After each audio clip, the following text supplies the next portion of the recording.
Hey, hey, hey. How's everybody doing tonight? I hope you guys had a great day and you're off to a great night of sleep is what it's about to amount to. But at any rate, I wanted to come on because it's my night to do that. It's Wednesday night and welcome to this Wednesday Live. I am going to be talking to you tonight about what's confidence got to do with it. And I really was thinking about Tina Turner's song, What's Love Got to Do with It? And so I thought, well, what's confidence got to do with it? A lot of people like to say that they don't have, or they won't admit it. They'll say it to themselves, but they won't admit it. That they don't have confidence, enough confidence to do this thing that they saw someone else doing. Or if only they had enough confidence, how things would be different, what things they could do differently as a result of it. And so I want to talk about that tonight and just to kind of challenge that whole frame of thinking. And to see if there really is some validity to the idea of needing to have confidence. Hello, John Nelson. Welcome to the live. How are you today? To see if there's some validity to the fact that you need to have confidence in order to be able to do the things that you want to do in life. And I know for when you're that whole thing about on the outside looking in, when you look and see what other people are doing, you might think, oh, they're so great, they're so much different than I am, when really, and you might attribute it to their level of confidence, that they have a level of confidence that you don't have, when that could not necessarily be the case. It doesn't necessarily mean that they have all the confidence in the world. It's just that they're doing things. And so we're going to talk about that. But before I do, I know it's late. For some reason, I don't know what it is. I guess I'm a night owl or something. But at any rate, I want to go ahead and get started so you guys can get to bed. I am Bashana Weatherspoon, career strategist and excellence accelerator, helping women who feel frustrated in their careers to emerge from stuck and surge to their next level of success. I am also the host of the Know Your Worth Career podcast, which is centered around helping women to manipulate some of the sticky situations that we find ourselves in the workplace. We bring on special guests to talk about different topics that matter to us to help us to figure out how to successfully navigate some of those issues. And you keep seeing my little notes. I have some terrible notes here tonight, let me just tell you. But at any rate, to make sure I get all my points out, I have a few notes written down. Let me show you this one. Since I'm confessing, let's confess. This is the terrible one. It's written on the back of a money envelope. And I won't tell you where I jotted my notes down there, because that would be illegal. But anyway, at any rate, so I want to talk to you about that tonight. And so I was talking about the podcast and what I do and why I'm here every night on Tuesday through Friday talking to you about things that matter to you in your career. So before I get started, I want to invite you to invite someone to this broadcast who is having confidence issues as it relates to them being able to excel in their careers and in their workspace, so that they can have access to this information that they need to get themselves moving forward. So tag a friend, tag a coworker, tag a loved one that you know might need this information. Or you can just press the share button, that works too. So let's jump right in. So first of all, I just want to explore the whole idea of, when do you feel the least confident? When do you feel most confident? Just think about the answer to that for yourself. And if you want to jot it in the comments, I'm open to hearing what your thoughts are, because I know what mine are. But just when is a time when you feel, or when you have felt, if it's not right now, in the past, the least amount of confidence? And then when is a time when you felt like the most confident or more confident? And I would argue that it's usually when you're doing something new that you feel the least amount of confidence, when there's uncharted territory, when you are doing something that's out of your norm, out of your comfort zone. It causes us to feel a little bit of, it causes you to feel like you don't know what you're doing, because if it's something new, you probably don't know. Even if you know in your mind the things that you need to do, the steps and how to do it mentally, if you haven't physically done a thing, then it can impact your level of confidence toward doing something. And so, when you're unprepared, so if you have to give a presentation at work and you have not had an opportunity to put together your PowerPoint slides, it's not something that you work on every day, or maybe it is something that you work on every day, but you haven't had a chance to organize your thoughts in a way that you can explain, your information and make your points the way that you would like to get them across, so that you come off as being persuasive. Maybe you need to persuade your boss or your board of directors to do a certain thing, and you haven't had a chance to properly prepare. Then that would be a situation for most people where you might not feel quite as confident as you would in a situation where you've known about this for 2 weeks and you've been working on it with your team or with your coworkers, and you have all the facts and you feel like you can answer any question that comes to you. So, that's a difference, and it really does make a difference. You might be fearful about that you might bomb, that you might just totally suck or mess something up, or not say the right thing, or not do the right thing. All of that stuff. And that's when we feel the least amount of confidence. When we have those thoughts, telling us these things, your mind goes on this whole thing of trying to figure out what all could go wrong and what you're trying to prevent from going wrong. And so it affects your level of confidence. And confidence, what is confidence anyway? So, of course, I went to the dictionary because I wanted to know what Webster had to say about that. So we consulted. And Webster says that a confidence is a belief in oneself. It's faith in oneself.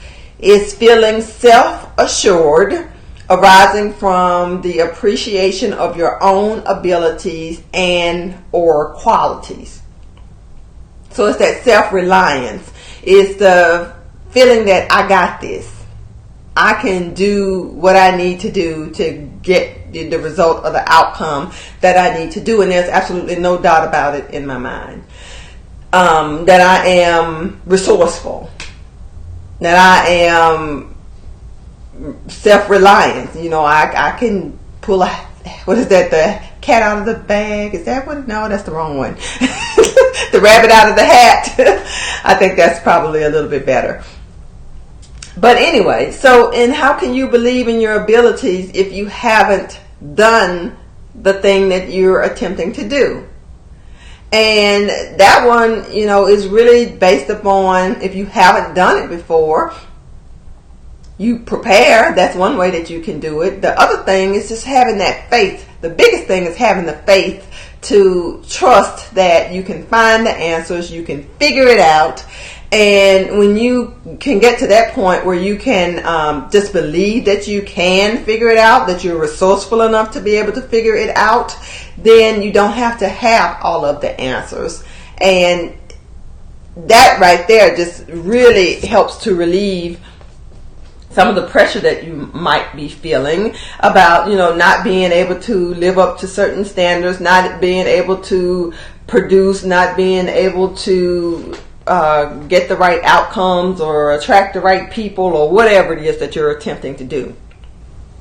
So I would argue that you really don't need confidence to get started. If you have set goals for yourself, for your career, you want to, get a promotion, you want to move cities, you want to change your whole career field, you can do all of those things, and you don't need confidence to be able to do it.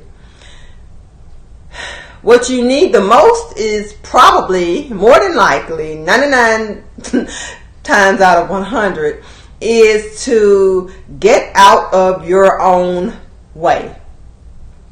To get out of your own way and to tell yourself a new story. Because, it's so easy for us. We have, I can't remember the exact statistics, but there's a statistic that talks about how many negative thoughts run through our minds a day.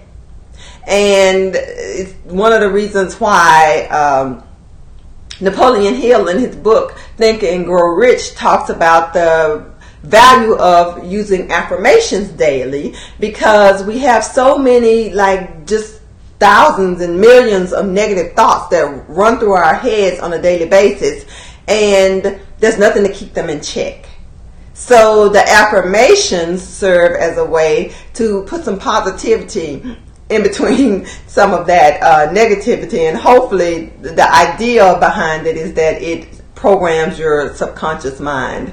Now, there's arguments on both sides about whether or not they work or how effective they are.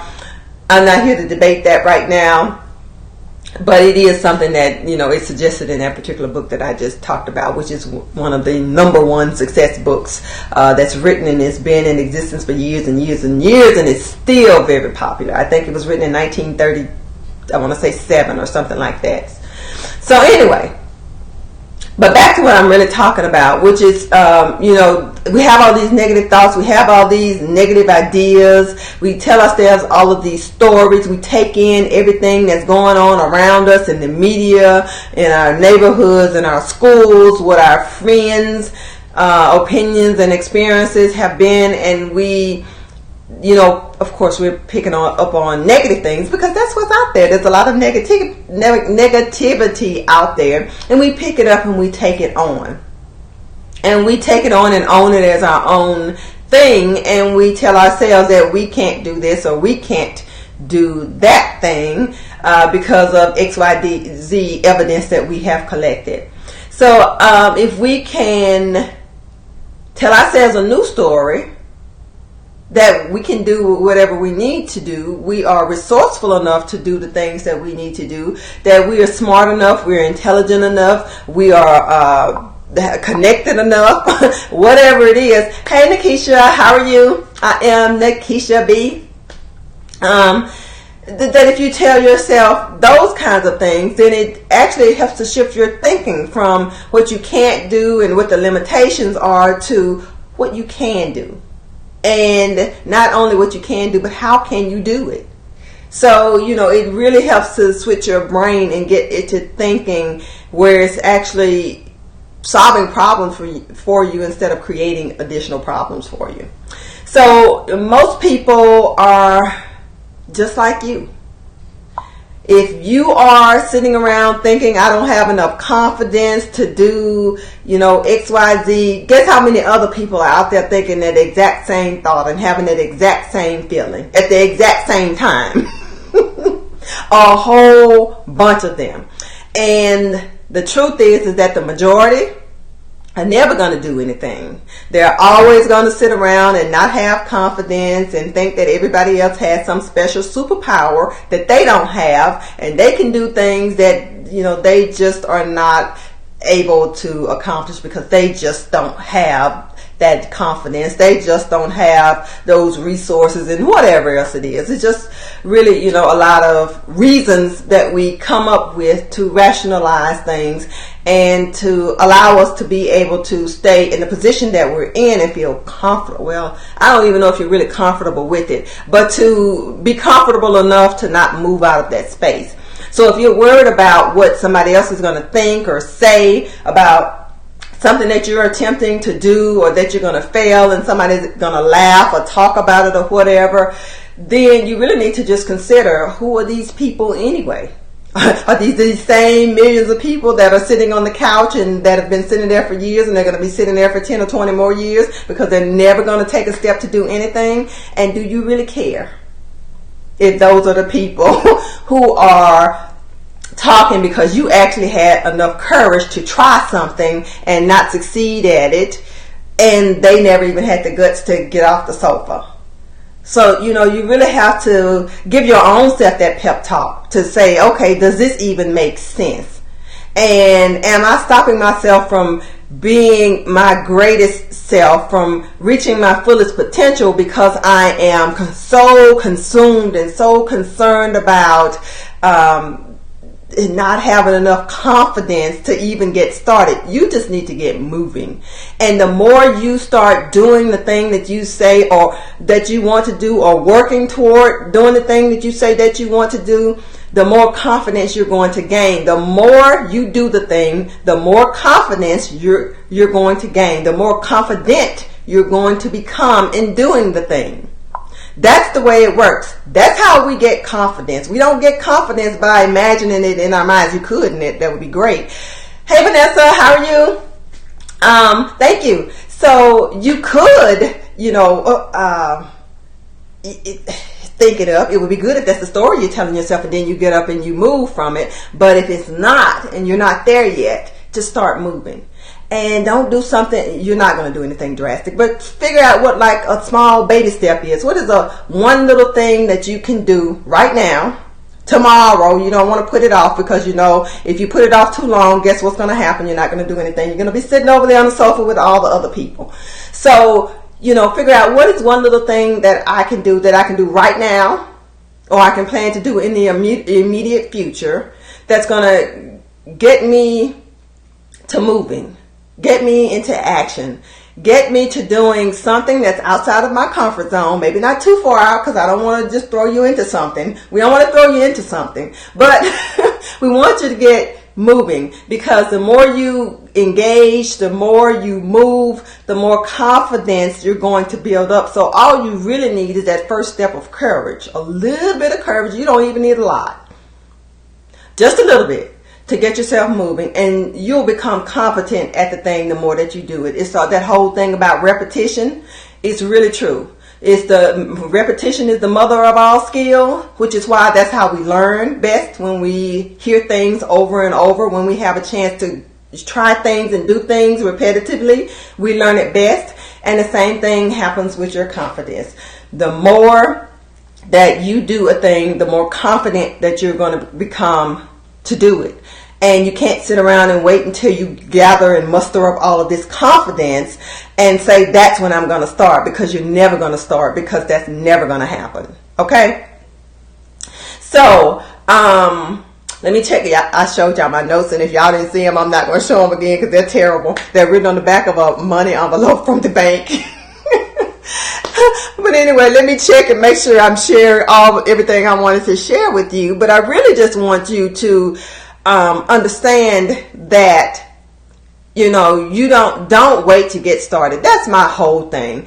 My whole thing is don't allow yourself to be stuck. Don't allow yourself to be stagnant. Don't allow yourself to be in some place that you don't want to be, because you are afraid, because you feel like you don't have something and that you're missing something, because you have everything that you could possibly need already to get started.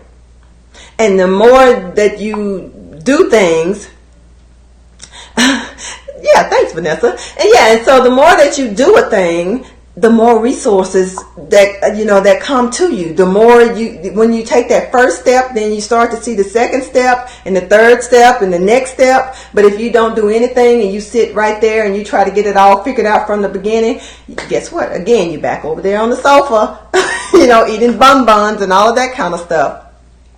So, it's really important, and I'm kind of making a light of it and being a little funny about it, but this is some serious stuff, because there are so many people who never, ever, ever get the courage to do what it is that they really, really want to do.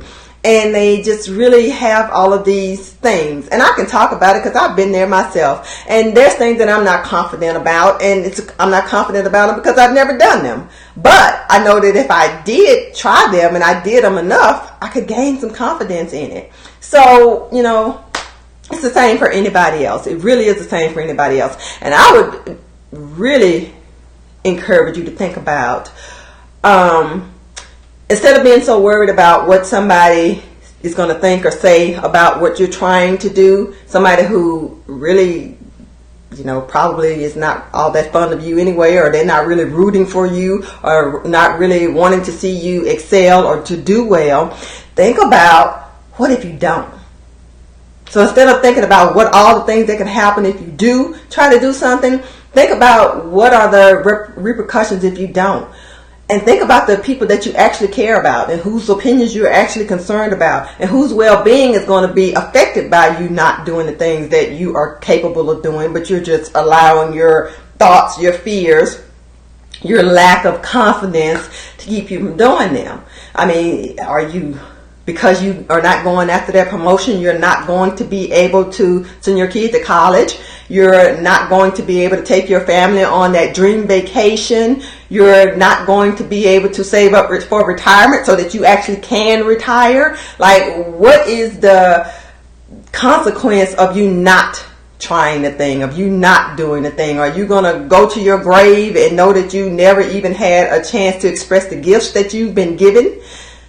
All of those things, the things to me that really are the things that matter. So instead of thinking about, all the people and the bad things and what could go wrong, think about, if I did try it, what would happen if it went right?